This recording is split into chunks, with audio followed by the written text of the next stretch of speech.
Greetings. Welcome to the revolt. You are the resistance. We are the army of the true order. The ones who carry the cross of Christ. You cannot intimidate us. You cannot make us cower or crawl. We are the revolt. The Watcher Society. We have epic information for your mind. Stay tuned for the maximum warning that can be given by the Watchers.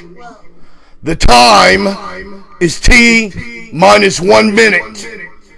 Resistance to God is futile.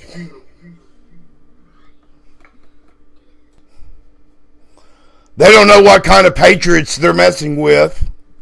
Seems these deliberate, feeble attempts to conceal the true nature of the coming one world order, the communistic plot facing our nation, the con games we're led to believe they're black boxes of gobbledygook, indoctrinated unbelievers, abortionists, thieves, criminals of the new world order. Beware, we're watching you. And you have a supreme judge you will have to face. And come that day, I bet money you're on your knees. Greetings, my name is Mars. And I am host of the Watchers Prophecy News. Live update. Tonight, a shocking reveal of the outlandishly evil, sinister intentions of Iran with Russia's help and blessing, all but to annex Syria in a sudden tawdry coup that I'm predicting versus Assad, with Russia about to declare the nation in a state of emergency and declare a de facto occupation, an emergency martial law, and a no-fly zone. That's right, no-fly zone enforced by Russian and Iranian SSMs and Russian new fifth-generation fighter jets. They have 10 of those, by the way, that have been produced. 9 of them are now in Syria. It's got to tell you something. We have 4 F-35s. We have 12 F-22s in range, as well as the IDF, where we're not even talking about them, we're just talking about American forces in range, as well as 48 F-18Es from the carrier fighter group in the Mediterranean.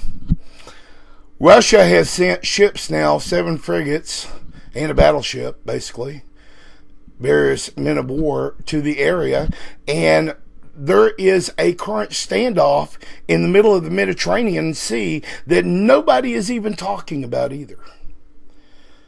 Better wake up. We are never closer to the fulfilling of Bible prophecy as we currently exist. Aren't the last days exciting to see the awesome work of God come true in the news each day? As we wake up to second sight and prayers for the ones that shed light and confound the darkness. The Watcher Society is a 21-year-old, will be 22-year-old in September, think tank of the most elite thinkers on the end days ever. Right now, we're having an open recruitment, so if you want to join a real think tank that has real family and long-standing roots of what we do and why we're the very best at it, then come see on Facebook the Watcher Society. Enlist. Become the resistance. I really did not want to get into a rant mode today, but I've swallowed some of this because as you see these things unfold, you come to the sense of realization that you just know right where we're at in the Bible and what things will befall our very own land. It's not lovely either, and these warnings have all been ignored by the most. See, most of these folks live by the day. They come home from work and they get some Mickey D's and feed the kids a Happy Meal. And when they invite you over for fun time, you find out they don't even have 1 can of tuna put up in their cabinet for a rainy day. Well, I'm here to tell you that the rain is coming. You best be ready, because the gates of hell have been broken and the angels are doing great battle with hell and its minions of war. And the end of the birth pains, the rise of the Antichrist is upon us. It's here now. It's here, and he's got 40 acres in Arizona of beachfront property real soon.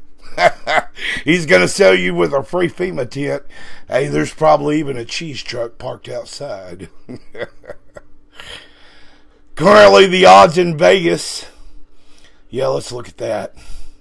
For Israel's attack on Iran sparks a full missile strike in Tel Aviv, retaliation, all-out war. Currently at 7-10. That's a lot of faith in Vegas.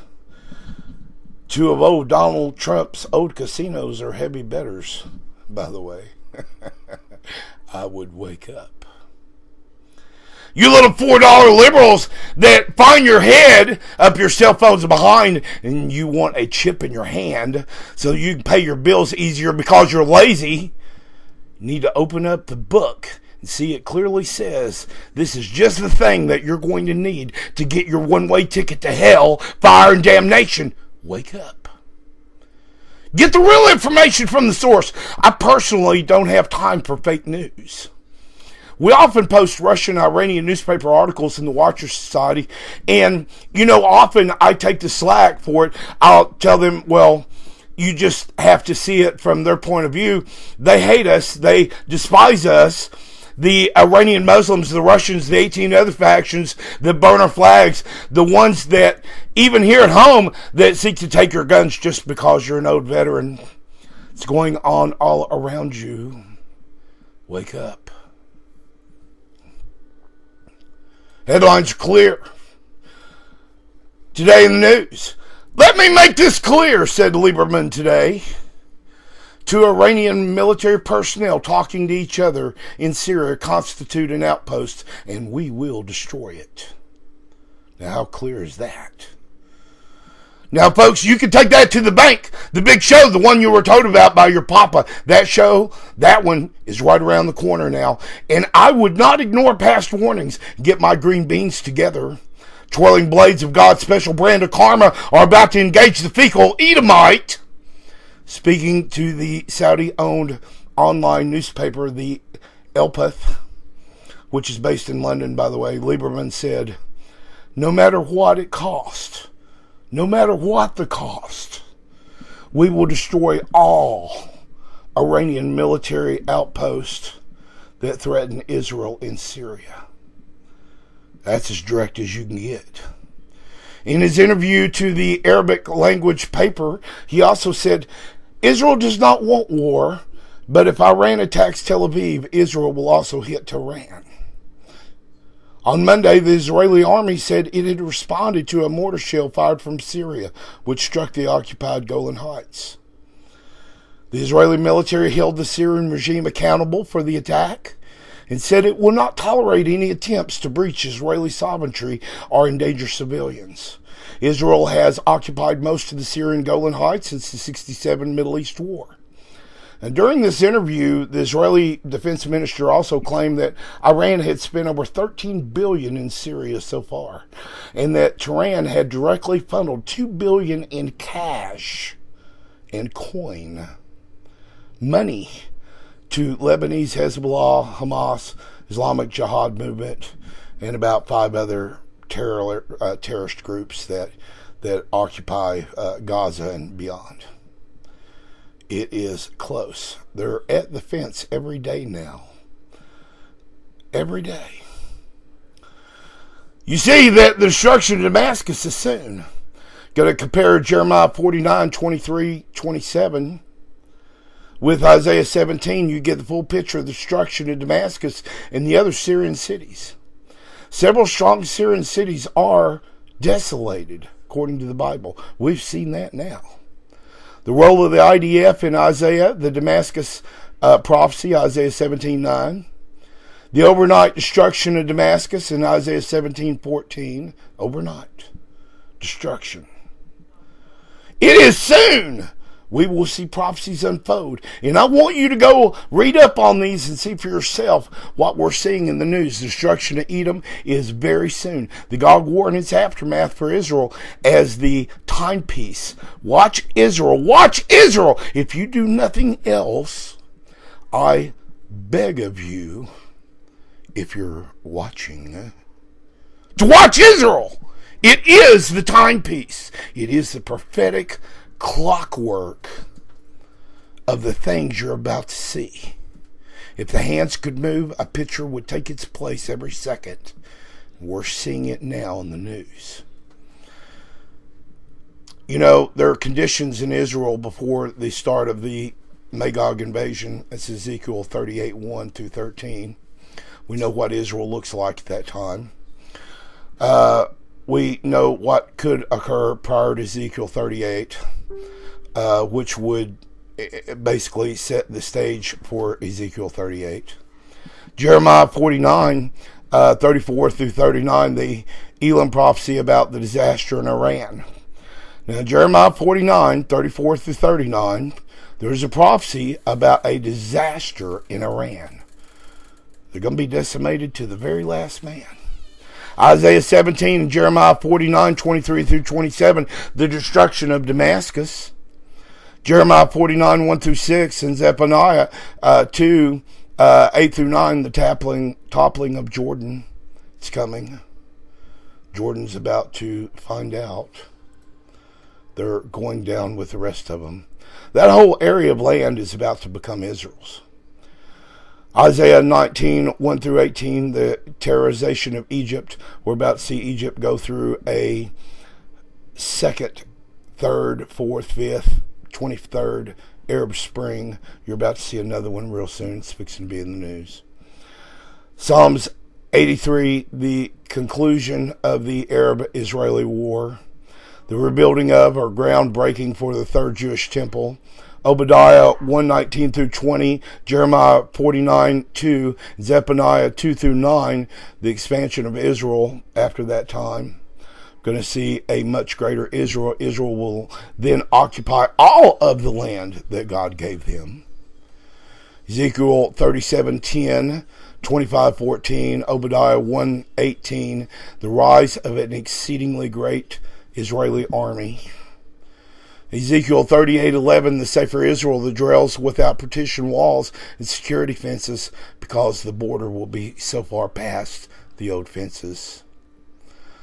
In Ezekiel 38:13, the wealthier Israel in receipt of great plunder and booty. God is going to restore Israel. You know, there are many things yet to see. Ezekiel 38:14, Ezekiel 39:8. We're going to see a huge earthquake. Mountains are thrown down and walls are thrown down. Accounts for some of those walls. Israel's enemies are going to soon be in panic. They start even killing each other, like the Mennonites in the time of Gideon.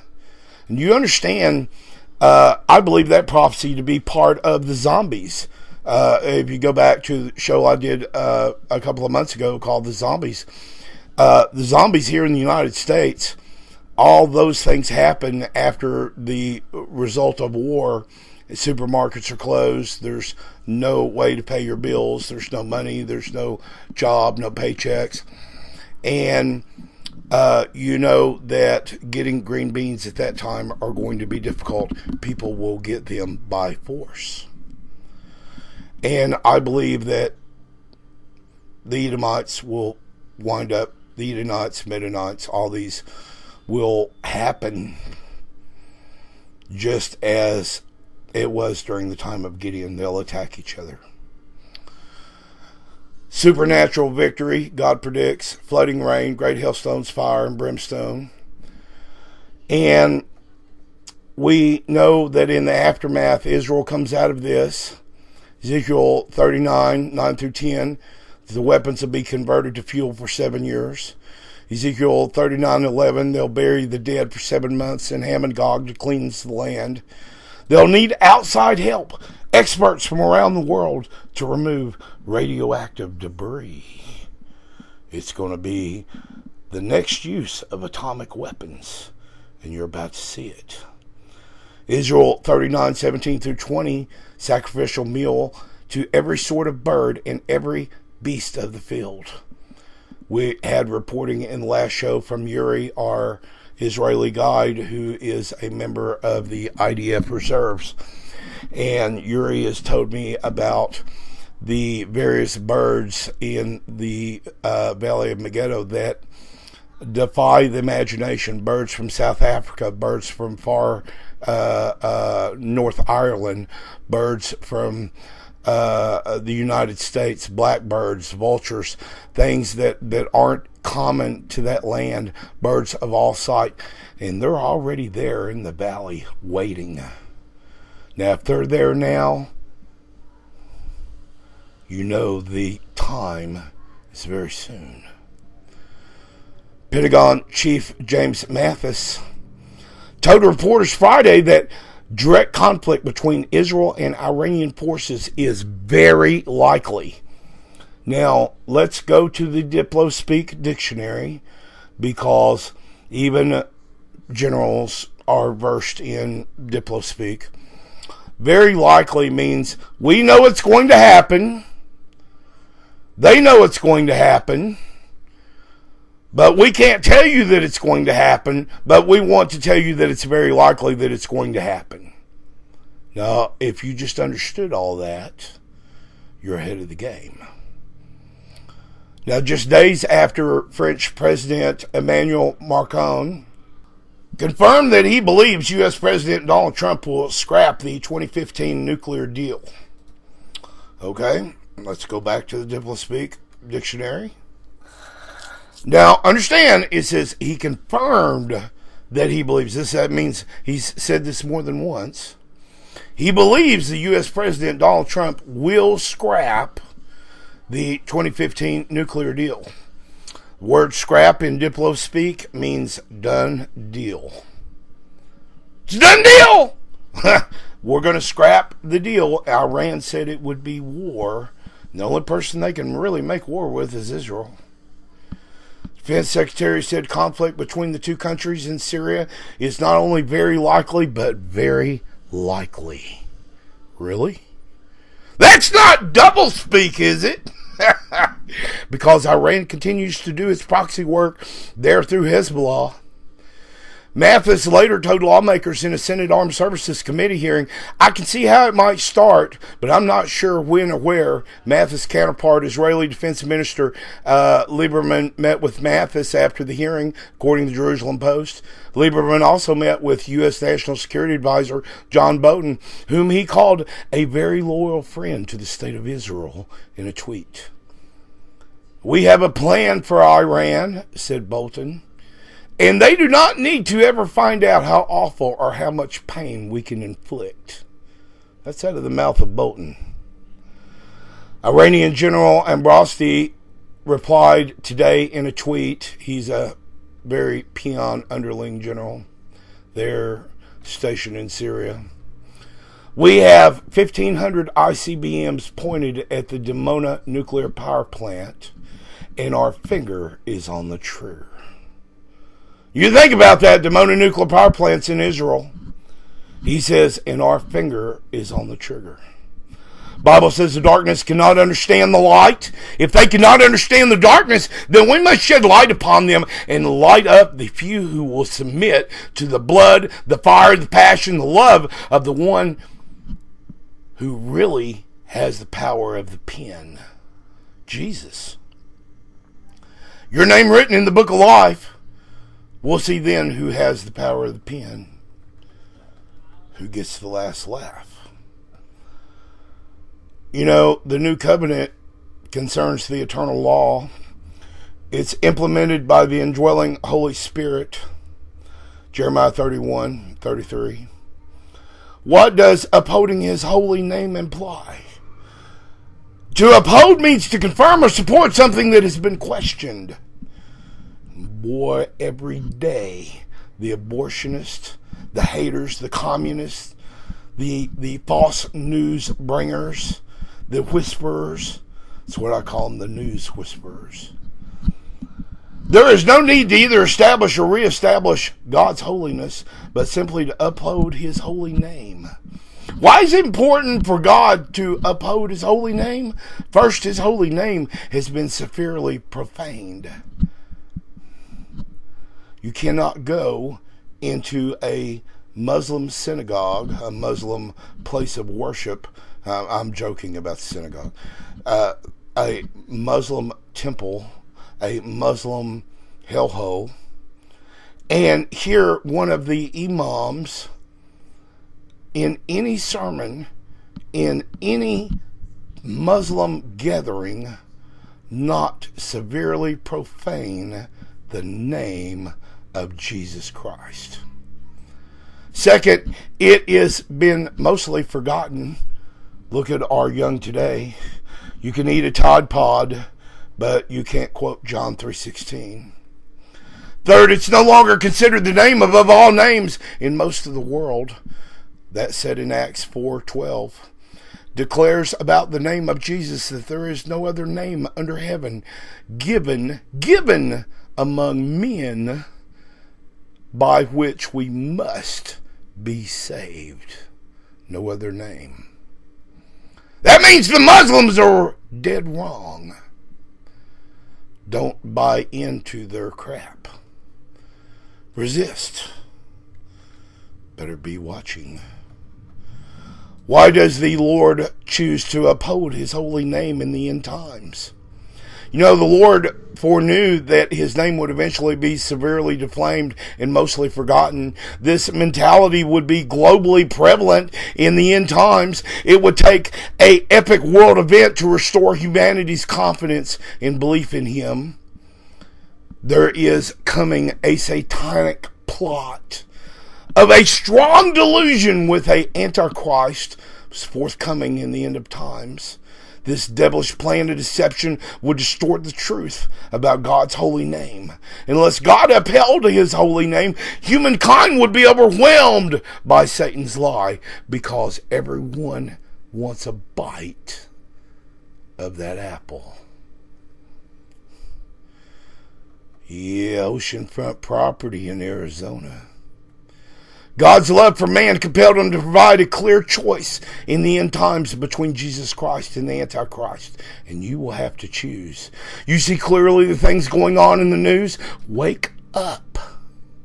The alarm is sounding. The trumpets are blown. The guards are ready. The blood moons have given warning. To the ground is shaking. The earth is trembling to and fro.